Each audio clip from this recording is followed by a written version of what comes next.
Hello, Curiously Tour on Israel and Al Monitor, and I'm Ben Caspit from Tel Aviv. Israeli security forces are probably the most experienced and best trained in the world in fighting terrorism. There is no need for false modesty.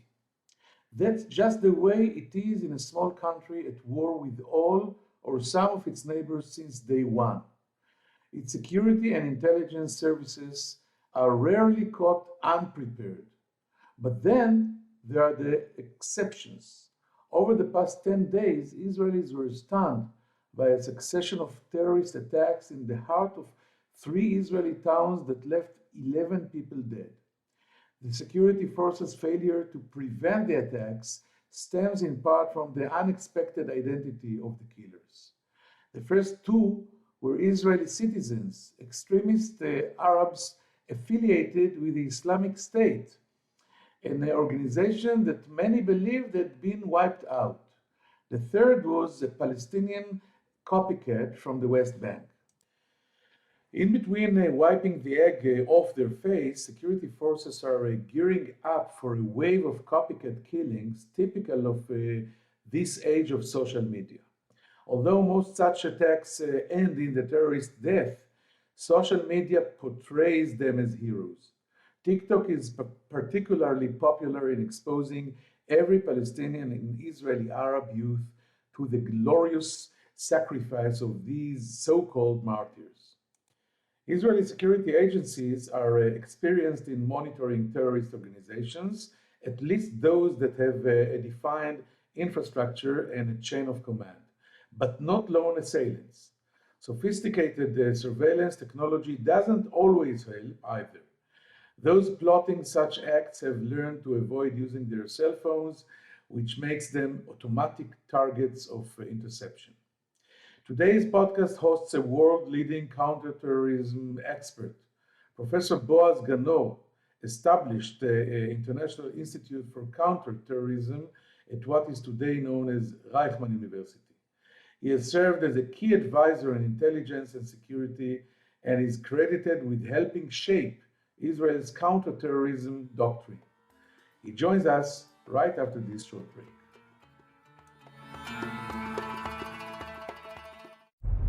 Hi, I'm Elizabeth Hagedorn, and I'm the State Department correspondent at Al Monitor. And I'm Joe Snell. I'm Al Monitor's video editor. Let's admit it, this past year has been difficult to stay on top of the news and sift through what's accurate and what's misleading.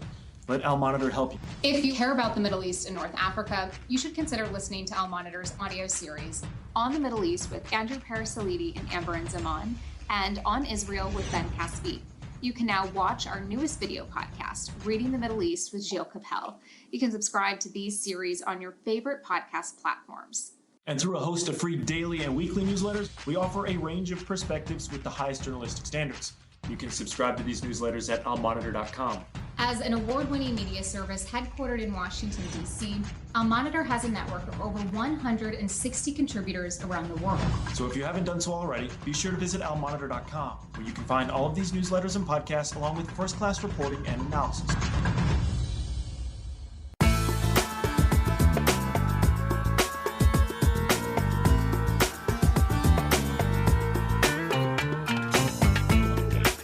Now I'm happy and privileged to welcome to our show my friend and colleague, Professor Boaz Ganor. Shalom, Boaz. Thank you for joining us here in On Israel and Al Monitor.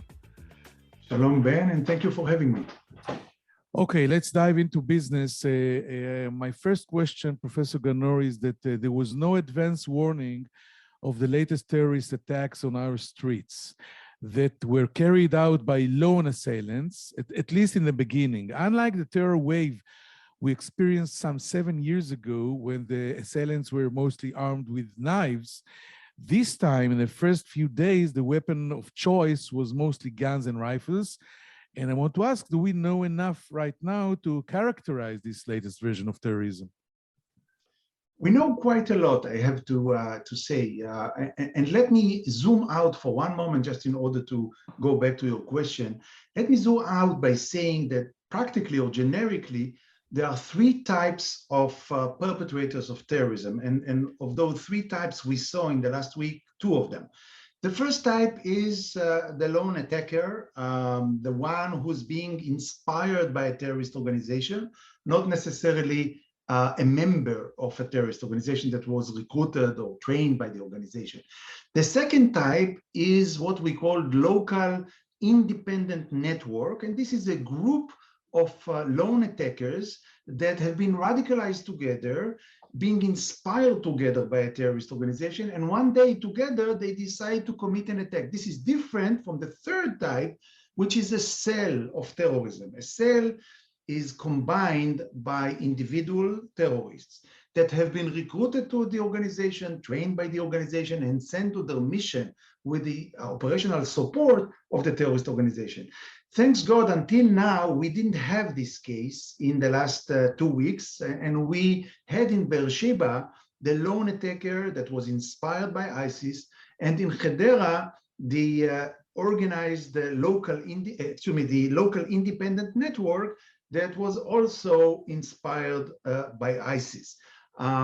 The way to deal with those type of attackers is different, of course, from what we used to know in contending with terrorist cells altogether. The main challenge here, as we can imagine, is intelligence, to collect intelligence. Intelligence is being based on one basic understanding, which is you try to intercept the secret. You try to intercept a discussion between at least two people that share a secret among themselves, the secret of the attack. You can intercept it by having an agent in the room who's listening to that, and that's what we call HUMINT. Or you can intercept the discussion by listening to their phone conversation or computer conversation, and that's COMINT. In lone wolves, you don't have this luxury, I would say, to intercept a discussion, because it all starts and ends with the sick mind of one person. And that's the biggest challenge of intelligence in contending with those types of attacks. Before we go on, the last few days were characterized by Islamic Jihad that is coming into this equation. But I guess you will tell me, look, we know how to deal with Islamic Jihad. This is finally, this is organized terror, and our Shabak and the IDF, etc., and military intelligence know how to deal with it. That's true, and actually you caught me, because I didn't refer to this third attack, which was in Bnei Brak, and intentionally I disregard this attack because, to tell you the truth, from what was published, I'm not sure yet what is the nature of this specific attack. Yes, this is an individual attacker, no doubt about that, came with his own car with a gun, automatic gun. But as far as I understand, either he had many supporters that helped the attack, or even more likely, in my view, he was organized by Palestinian Islamic Jihad and not just identifying or being inspired by this organization. As much that this is the case, and I believe we will know in the near future, this would be the third type of attacks, the organized terrorist cell, and rightly so, as you've noted, Israel is quite knowledgeable in dealing with and preventing and thwarting these types of attacks. No doubt that this was a failure. It was an intelligence failure. This is something that we would expect that the Israeli intelligence agencies would have known about that, and hopefully would prevent it. But to say the truth, when you have hundreds of plots a year, unfortunately, even the best intelligence on earth sometimes misses some intelligence radar signatures, and an attack like that is happening. Of course, you cannot win it all. So if I want to maybe to analyze everything in one piece, so the Beersheba attacker was a Bedouin citizen of Israel, as you said, a lone attacker. The attack in Hadera was the work of two cousins from the Israeli Arab town of Fahim. Till now, Israeli citizens. And the third was, as you mentioned, the Palestinian from the West Bank, more organized. But the question, the big question, do you see any link between these attacks and their perpetrators that came in the same time, before Ramadan, before Passover, etc. Yes, no doubt there is a link, and I would refer to that in a moment. But with your permission, I would like to focus on the Hadera attack, the two cousins that have been radicalized together and being inspired by ISIS.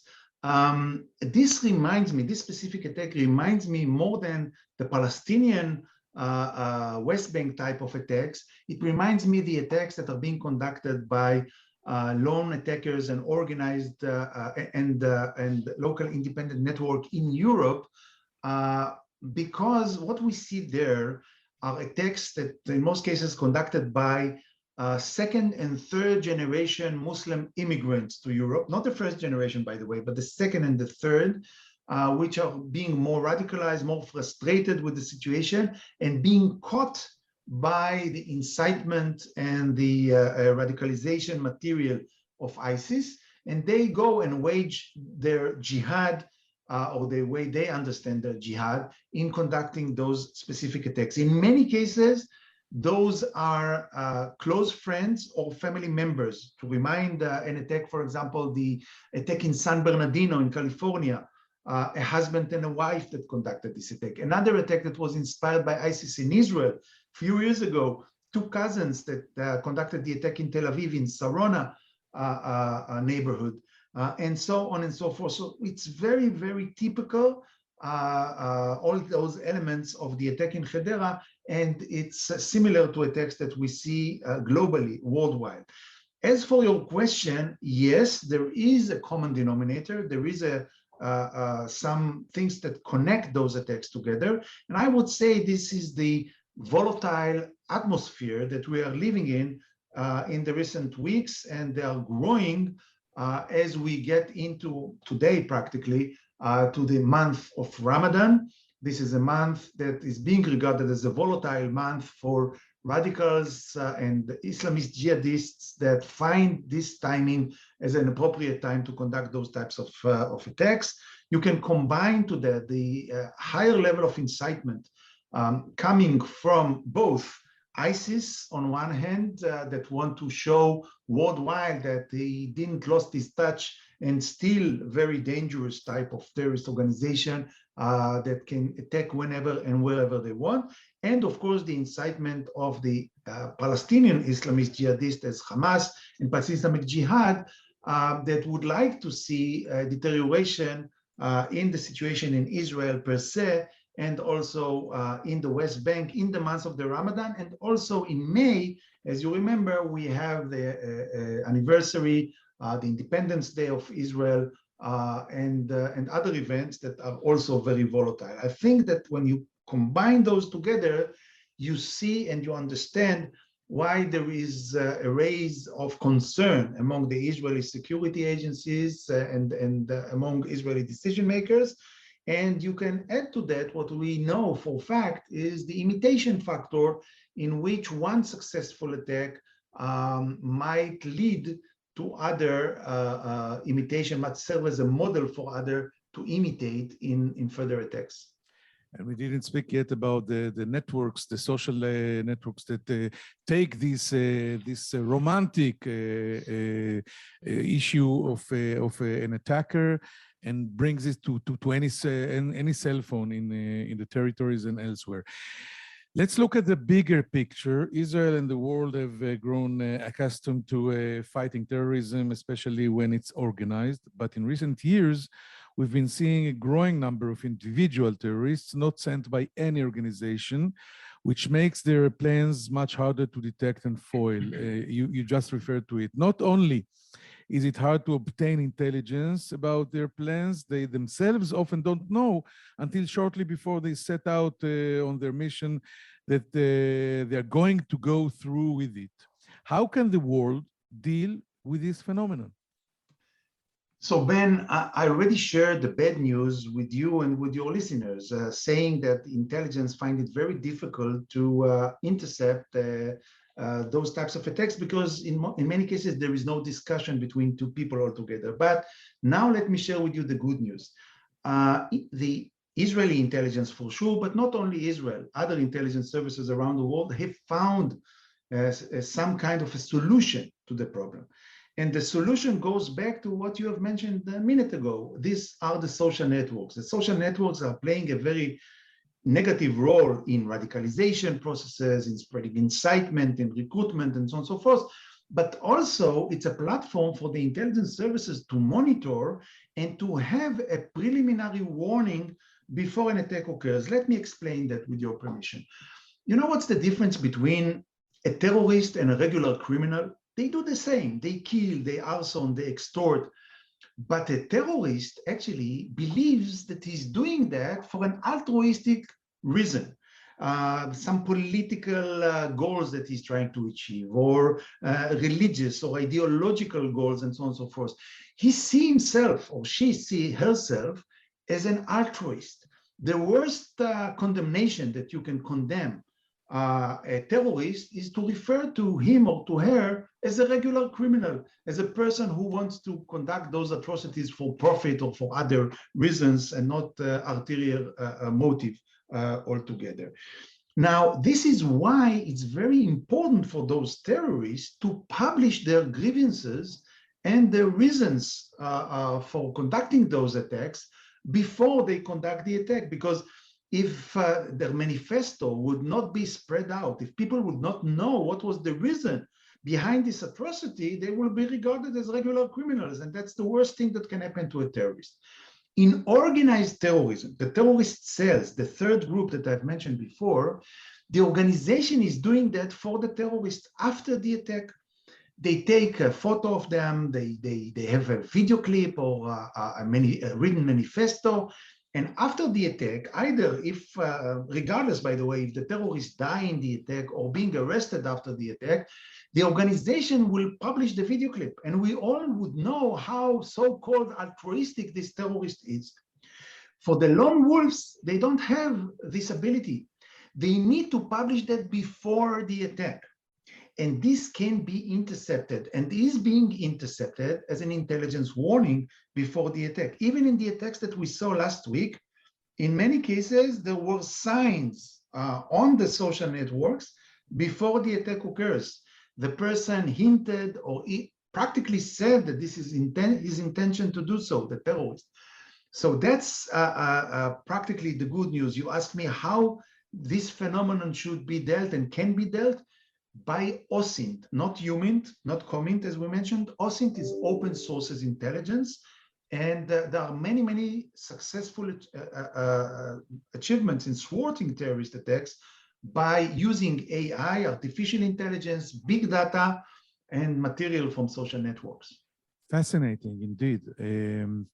What, if anything, can be done about the dramatic impact on young, impressionable minds of, TikTok and similar platforms that paint terrorists in superhero colors and celebrate their martyrdom? Well, unfortunately, we all remember our teen age or have our own teens at home, and we know that this is a very fragile period of time, regardless if you are an Arab, a Muslim, or a Westerner, because at that time, those teens are looking for adventures. They are having, in many cases, extreme views, and it's very easy to influence them. And when you have, as you have mentioned, those internet platforms and internet global connection, one can be surrounded with like-minded radicals in no time and be radicalized by them and radicalize them at the same time. That's true. But here, maybe there is another key factor that we need to take under consideration. Most of those inspirations attacks, the first two groups, the lone wolves, the lone attacker, and the local independent network, the terrorists, not always, but in many cases, do not represent the sentiment of their family. They are doing that against the sentiments of the family. The best examples is in Europe for in those cases that those teens and youngsters that have been radicalized decided to travel to Syria and Iraq and join ISIS there as foreign fighters. And the parents didn't know about their intentions. Once they learned about it, we had few cases that the father actually flew after them, trying to get into Syria and to save them from the monster, which means that they do not represent the sentiments of the family. If this is true, and I believe that it is also in reference to the Israeli Arab community and the families of many of those terrorists, this is a key factor that you can join hands and for the benefit of the family, but for the benefit of saving their kids from the monsters or from death, practically, in a terrorist attack, you could work together with the community, with those families, in order to identify those bad seeds as early as possible and to uproot them and to actually prevent those terrorist attacks before they occur. On another front, negotiations continue on a deal to limit Iran's nuclear program, but the deal doesn't address Iran's role as the main sponsor of terrorism in the region, and Israel insists any agreement that's reached will not tie its hand. Do you think such an agreement would encourage the spread of terrorism in our area? Unfortunately, the answer is positive. We know that Iran is already rooted within many regions of conflicts, not just rooted, actually created some of those regions of conflicts. You could see this in Yemen, Saudi Arabia, Gulf countries. You could see that, of course, in our region, either from the Palestinian frontier or the Lebanese Shiite Hezbollah frontier. You can find it in Africa in many conflict areas and so on and so forth. They are not shying out from intervening and promoting their Shiite hegemony wherever and whenever they can. They are ready also to spend a lot of money while doing that. Hezbollah is getting hundreds of millions of dollars every year from Iran, from the Revolutionary Guards. No doubt in my mind that when this agreement will be signed and the economical sanctions will be lifted from Iran, they would have much more money that they would be able to spread and to invest in promoting their interest via terrorism, via subversive activity against legitimate regimes in those countries. And therefore, we should take under consideration that we'll see a rise of Shiite terrorism and even Sunni terrorism, which is being supported by Iran. And on the nuclear front, what about this? Israel says it is preparing a so-called military option against the Iranian nuclear program, although it has been underplaying such a move for now. Do you see it as a relevant option? Does Israel have the ability in 2022 to block Iran's nuclear ambitions by force? So let me answer with an anecdote, with your permission, and I will go back in time to the year 2010. I was invited, I was spending there my sabbatical year at Stanford, and on my way back home, I stopped in New York City and I got a phone call practically from the White House. And I was asked to come the day after to meet with one of the most important people there in the White House. It's not the president, let me say. And I didn't know what they wanted to talk with me, but I was, of course, ready to go. And when I got there, I was surprised by this person that he asked me a question. And the question that he posed to me was, would a yellow light be enough for Israel to make a decision to attack Iran? My first answer was very humble, not typical to an Israeli, and I said, why do you ask me? I'm not a decision maker, I'm a scholar, and I'm an expert on terrorism. Why do you ask me this question? He said, look, I would like to know your opinion. Of course, we have our own direct tracks with the Israeli government. It doesn't come instead of that. That's on top of that. What is your approach to that question? And I said, if you ask me, even a green light should not be enough for Israel to make such a decision. And this took the person by surprise. He said, really? United States is giving a green light to Israel to attack Iran, and you think that Israel should not conduct the attack? I said, yes. And you know why? Because of three reasons. The first reason is, although I'm not knowledgeable about the overall Israeli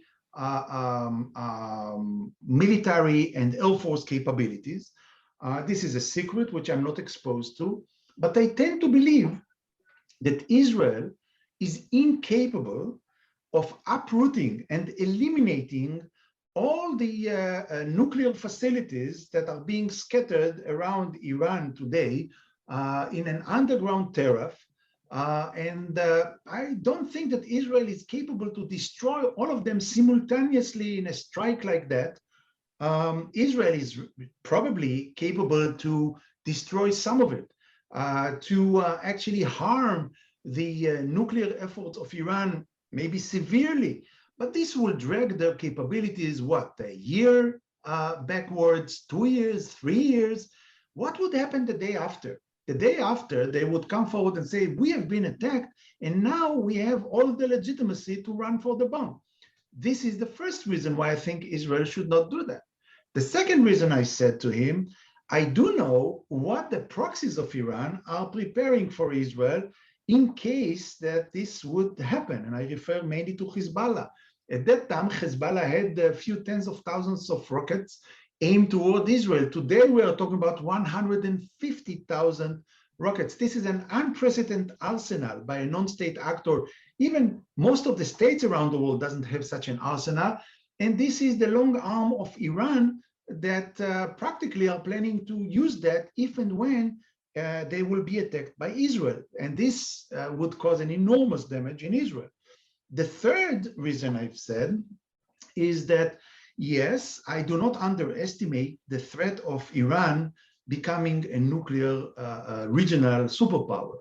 Iran is not shying out from the fact that they have an operative goal to eliminate Israel from Earth. I don't think there is another precedent in the world that one state is declaring loud and clear that they have an operative goal to eliminate from Earth another country. But yes, that's what the Iranians are doing. And I do believe that if they would have the capability, they might use that under certain circumstances. But before they would do that, they would use those capabilities to threaten their neighbors, to occupy territories, to topple down regimes. I wouldn't want to be a leader of Saudi Arabia or the Gulf countries or Kuwait or any other regional countries when Iran becomes nuclear. So it's a goal of the whole region to see to it that Iran would not become a nuclear regional superpower, or the whole world, if I may say so. And I don't really understand, I said to this person, why do you expect Israel to take those hot potatoes from the fire for the whole region, for the whole world, pay an enormous price as an outcome of that? If you want something to be done, it should be done as an international alliance, standing together against Iran for this purpose. And Going back to your question, this is exactly my next question. By the way, it's a great story. If the military option isn't relevant, what would you advise? Do you think the talk that we are hearing in recent weeks about establishing a NATO-like anti-Iran alliance in the Middle East between Israel and Sunni Muslim states is feasible? Not only that I believe that it is visible, I think it's the only relevant option on the table. United States, unfortunately, become, I would say, almost irrelevant because of this concept of isolationism. And I'm actually referring to a bipartisan phenomenon. I think that Obama was isolationist.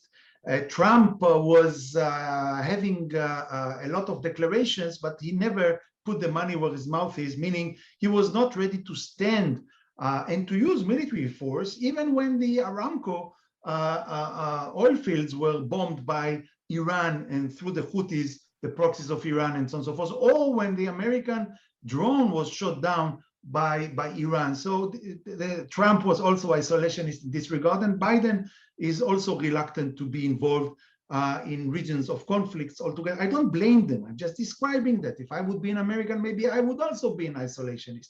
But the message to the region is quite clear. The Middle East is quite clear. There is no big brother, or the big brother is sleeping, and is not necessarily going to join forces and back up the region at time of need vis-a-vis Iran. I think this is the reason why we saw the Abraham Accords being signed.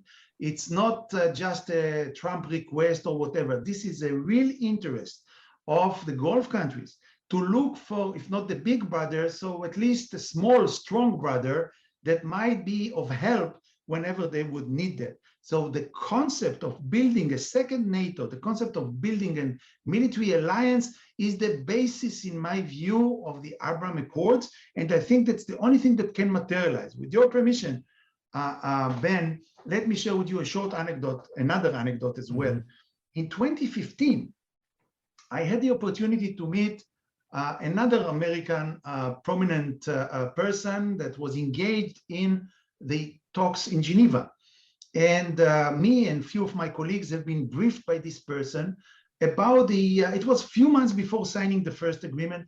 And we were briefed about the situation there. And our American friend actually said that he's not sure that this agreement will be signed because the negotiations are very difficult. And when I was asked to comment on that, I said in a very typical Israeli rudeness, I would answer to you in American, not in English. Read my lips, you are going to sign the agreement with Iran. So he was furious at me. He said, how dare you? I was very transparent and shared with you these concerns that we have, and I'm not sure that I would sign, and you are outsider, you are telling me you would sign that? I said, yes, you know why?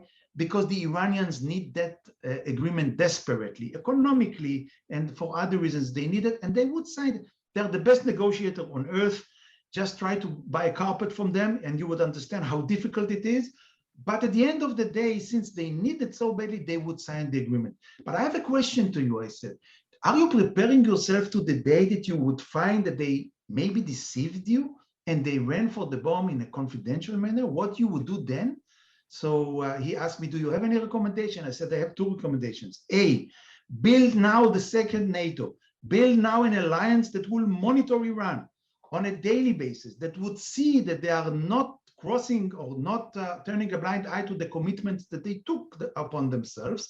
And if they do, the alliance would do whatever is needed to do in order to destroy those capabilities, maybe with an American support or as an independent type of activity. The second recommendation, I said, if in the Second World War, the first NATO based their policy and strategy on the concept of MED, mutual assured destruction, you need to develop another strategy that should be called IAD, Iranian assured destructions. The Iranians should know that there is an alliance out there just waiting for them to make this mistake, and they are committed and determined to destroy Iran if and when they would have a bomb, and God forbid, dare to try to use it against any member of this alliance country. So Boaz Ganor, it was such an amazing conversation. It's a pity time ran out, but I thank you very much for joining us here in On Israel and Al Monitor. Toda rabba, Professor Ganor. Toda rabba. Thank you for having me. Thank you very much. We'll take a very short break and be back right after it. Hello, I'm Gilles Kepel, professor at Sciences Po and Normal Sup in Paris, and author of a number of books and articles on the Middle East. Through my new podcast, Reading the Middle East, on the award-winning media service Al Monitor, we will take a deep dive into the trends in the region with the authors and thought leaders who are shaping how we think about the Middle East. Reading the Middle East will be a fantastic addition to Al Monitor's outstanding podcast lineup, including On the Middle East with Andrew Paraziliti and Amber Zaman, and On Israel with Ben Caspit. You can subscribe on your favorite listening platforms. We look forward to your joining our conversation.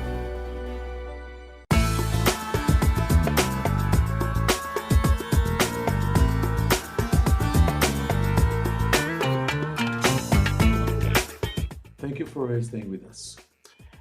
Professor Boaz Ganor did not agree with me that we don't know, Israeli security forces don't know anything about or did not know anything about this wave, this brand new wave of terror. He said that we can speak about three kinds of terrorists. The first one is the lone attacker, the lone wolf. He is inspired by an organization or an agenda, but he acts lonely. No one knows anything about what he's going to do. The second option is a local independent network. It's two friends or three friends. They are not connected to an organization, but they work between them. And the third option is a cell of a terrorist organization that was recruited, trained, and gets its information and orders from a hierarchy within a terrorist organization. The first attack in Beersheba was, according to Professor Ganor, by a lone attacker. The second in Hedera was by the second option, the cell, the local cell, but that was not connected directly to an organization. And this was the reason that because of this, the Shabak, the Shin Bet, the Israeli Shin Bet, did not have any early warning about these attacks. And Professor Ganor said that the main challenge nowadays of the intelligence organizations is to be able to gather information from the first two options. It's not very complicated to detect infrastructure of terror. This is Israeli expertise. But it's a challenge to get someone that is acting alone, or two or three friends that are in the neighborhood, not connected to an external terrorist organization. And he said that the bad news is that you need the social networks in order to detect them. But the good news is that because they don't have an organization that will later, after the attack, they will be probably killed in, will have a video or something from their perspective to put in the social networks. If they work alone, they have to do it in advance. They don't want to be dealt like simple criminals. They are martyrs, so they have to do something in advance in order to leave their legacy behind. And this is the way the intelligence organizations have to look for this in order to get any early warning. Because the other way to intercept the planning is very difficult. It is most of the time you don't have no SIGINT or HUMINT. You don't have an agent working with them, and they don't connect with the outer sources. So actually you have to look for the OSINT, which means the open source intelligence, but you have to know, you have to have the expertise to know how to look for this OSINT and how to translate it in order to understand when do we have a case of someone that is trying to hint that he's going for an attack and he wants to leave behind him the legacy of a martyr, of a freedom fighter, etc. When we spoke about the reason that these many kinds of attacks because after these three attacks, now Israel finds itself in a semi battle with the Palestinian Islamic Jihad, especially from northern Samaria. We had in the last 3 or 4 days 2 battles between Israeli forces and Islamic Jihad terrorists. All was ended in the same result, the killing of the terrorists. So I asked Professor Ganor, what are the reasons that brought all these kinds of terror in the same time, just 1 or 2 weeks ago in Israel? And he said that the links that connect all these cases is the volatile atmosphere in the recent weeks towards Ramadan. Because the sad case is that Ramadan, this holy Muslim holiday of peace and quiet, became a favorite date for terrorist organizations that maybe want to prove that they are still here, live and kicking, including ISIS, that the first two attacks were committed by people or terrorists that were supporting ISIS.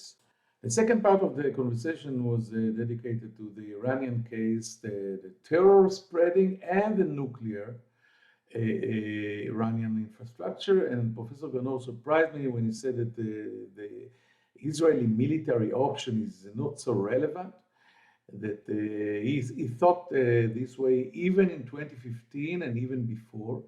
The only answer to the Iranian approach towards nuclear military ability, is a new or a second NATO in the Middle East that will be headed by Israel, supported by the United States, with all the Sunni states that the Iranian nuclear power is more endangering them than Israel. He said that if Iran will be nuclear, the leaders, it does not want to be a Saudi leader or an Emirati leader. It will be a lot more dangerous than being an Israeli leader.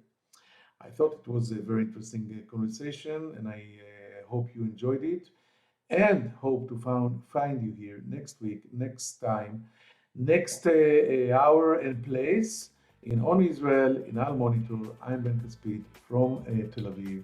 Thank you, take care, and bye-bye.